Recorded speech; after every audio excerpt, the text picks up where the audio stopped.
তিনটা জিনিস হলো মানুষের প্রিয়। আর প্রকৃত মুমিন সে ধন সম্পদের তোয়াক্কা করে না, সন্তান সন্ততির তোয়াক্কা করে না।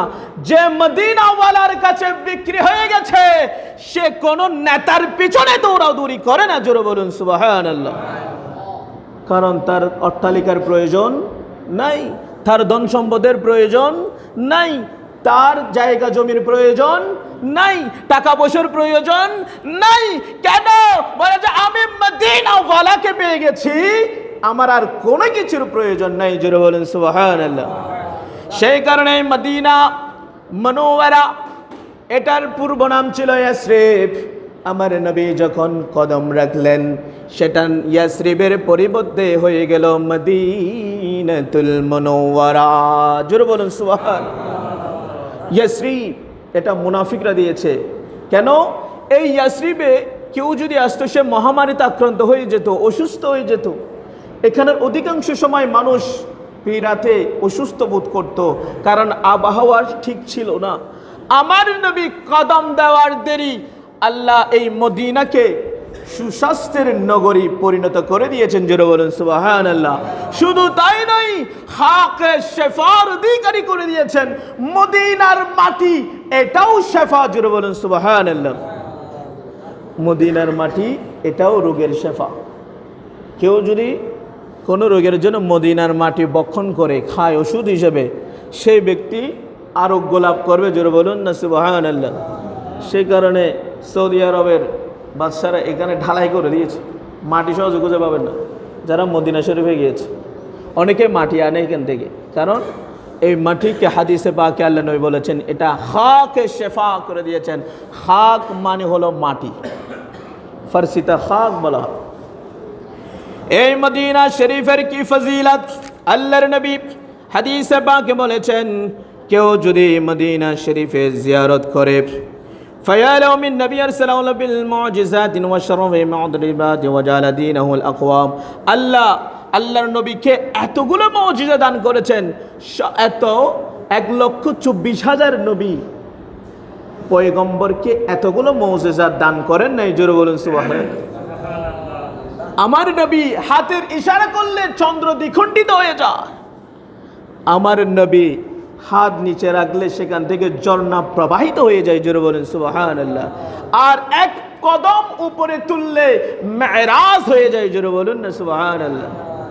আমার নবী চাইতে দেরি, আল্লাহ কবুল করতে দেরি করেন নাই, শুধু মাথা এদিক সেদিক এদিক করেছেন। ফাসাম্মা ওয়াজহুল্লাহ। আল্লাহ বলেন ও নবী আপনি বারবার উপর দিকে তাকাচ্ছেন, আমি বুঝতে পারলাম। ও নবী আপনি চাচ্ছেন কাবার দিকে নামাজ পড়ার জন্য। আল্লাহ তাআলা আমার নবী 2 রাকাত নামাজ পড়ে ফেলেছে। ওই পরবর্তী 2 রাকাতের আগে জিবরিলকে বলো, জিবরিল যাও যাও, নামাজের পরে নাই, নামাজের ভিতরে আমার নবীকে বলো কাবার দিকে ফিরে যেতে। জোরে বলুন সুবহানাল্লাহ। মসজিদে যুল কিবলাতাইন আছে না নাই? যারা কাবা শরীফে গিয়েছেন, যারা হজ করেছেন, তারা মসজিদে যুল কিবলাতাইন সেখানে নামাজ পড়ে 2 রাকাত মসজিদুল আকসার দিকে পড়েছেন, আর 2 রাকাত খানে কাবার দিকে পড়েছেন। সুতরাং যারা হাজি হজ করেছে, মিনা আরাফায় অবস্থান করেছে, হজ করতে গিয়েছে কাবায়, আজ হজ কবুল হবে কাবা কা কাবা মদিনায়। জোরে বলুন সুবহানাল্লাহ। আমাদের দেশে একদল আছে, এরা মদিনা শরীফে যাওয়ার খুব বিরুদ্ধে, বলে এটা হজের কোনো অংশ না, হজের কোনো অংশ না, হজের ফরজ না, ওয়াজিব না।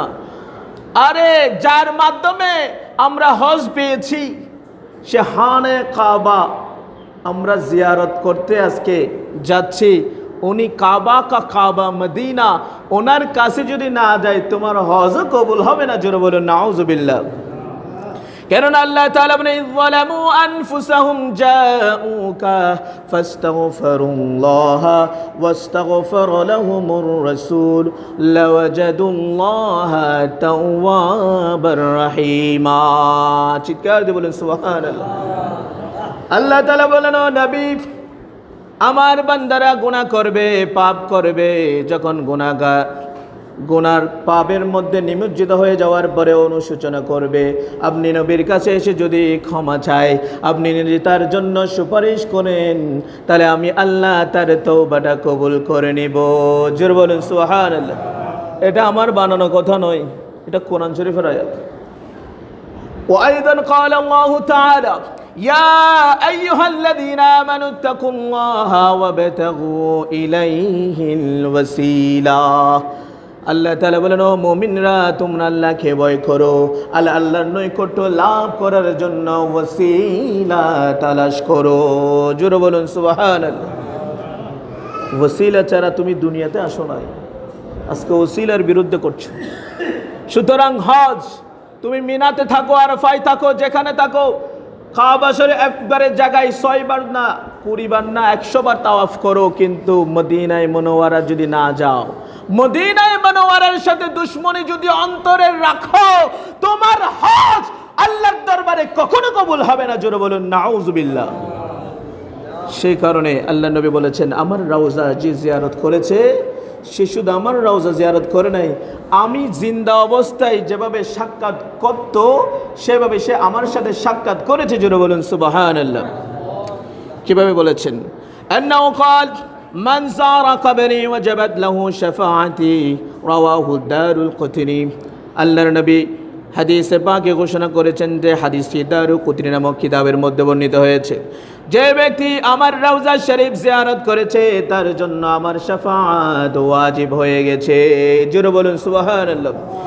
ওয়া আইদান ক্বালা নবী সাল্লাল্লাহু আলাইহি ওয়াসাল্লাম লা তাশুদ্দুর রিহালা ইল্লা ইলা মিন সালাস মাসাজিদা আল মাসজিদুল হারাম ওয়া মাসজিদি হাদা ওয়া মাসজিদিল আকসা। রাওয়াহুল বুখারী ওয়া মুসলিম।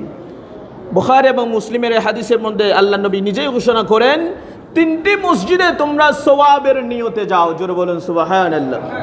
1 নম্বর হলো খানায়ে কাবা, যেখানে 1 রাকাত নামাজ পড়লে 1 লক্ষ রাকাত নামাজের সওয়াব দান করবেন কে? জোরে বলেন কে?